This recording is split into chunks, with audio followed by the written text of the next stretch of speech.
నిన్ను, అమ్మను, దత్తును అందరినీ ఇబ్బంది పెట్టాను. ఇప్పుడున్న భార్యను, ఇంకా భూమి మీదకి రాని బిడ్డను కాపాడుకునే యోగ్యత కూడా నాకు లేదు.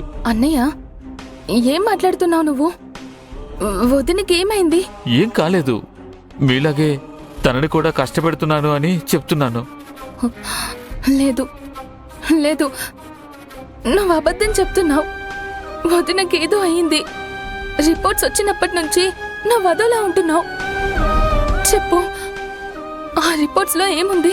అలాంటిదేమీ లేదు మీనాక్షి. అన్నయ్య, ఇప్పుడు నువ్వు నిజం చెప్తావా లేక నేనే హాస్పిటల్కి వెళ్ళి అడగాల? మీనాక్షి, పుష్పకి వ్యాక్సిన్ వేయించాలంట. దాందేముంది, వేయిస్తే సరిపోతుంది కదా. దానికి 2 లక్షలు అవుతుందంట.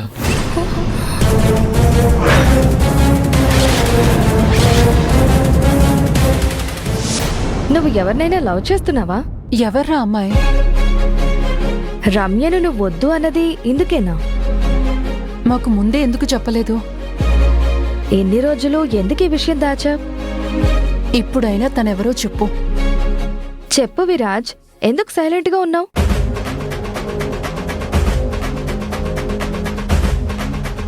ఈ రోజు నీ కొడుకు గూడ్స్ బండిలో కూర్చుని ఇంటి మర్యాదని బజారును పడేశాడు. రంజిత్ చెప్తున్నది నిజమేనా? నువ్వు గూడ్స్ బండిలో కూర్చున్నావా? పెదనాన్న చెప్పింది నిజమే. నేను గూడ్స్ బండిలో కూర్చున్నాను.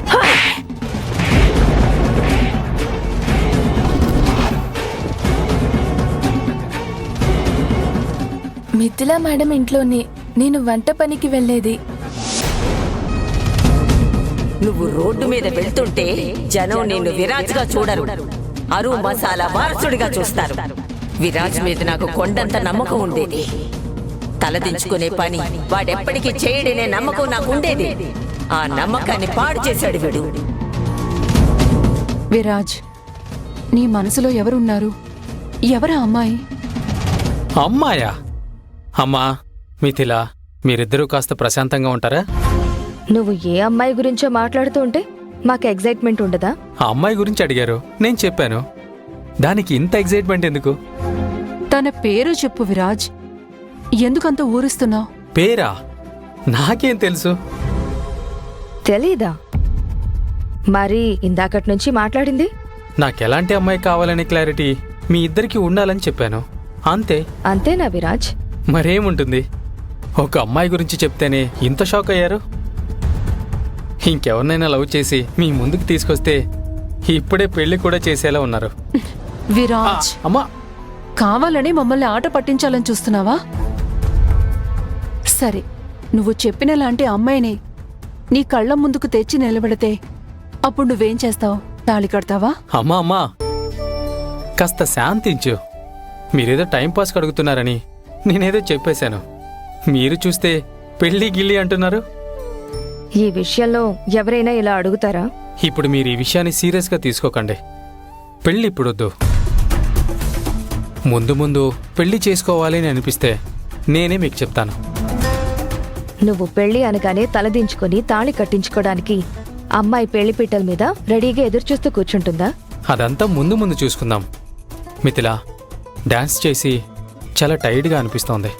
నేను పడుకుంటాను. గుడ్ నైట్ అమ్మా. విరాజ్, విరాజ్, ఆగు విరాజ్. పెళ్లి గురించి మాట్లాడితే చాలు వీడు మరీ చిన్నపిల్లాళ్ళ అయిపోతాడు. ఎప్పుడూ సీరియస్గా తీసుకుంటాడో ఏంటో.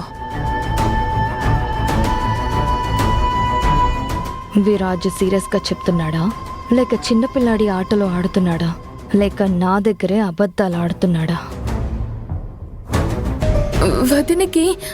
వదినకేమైంది? 2 లక్షల వ్యాక్సిన్ ఎందుకు వేయాలంటున్నారు? బిడ్డ ఎదుగుదల చాలా నెమ్మదిగా ఉందంట. ఇలాగే అయితే నెలలు నిండి కాన్పైన బిడ్డ ప్రీమెచ్యూర్లాగే పుడుతుంది. బతకడం కూడా కష్టమన్నారు. దాంతోపాటు పుష్ప కూడా చాలా వీక్ అయిపోయిందంట.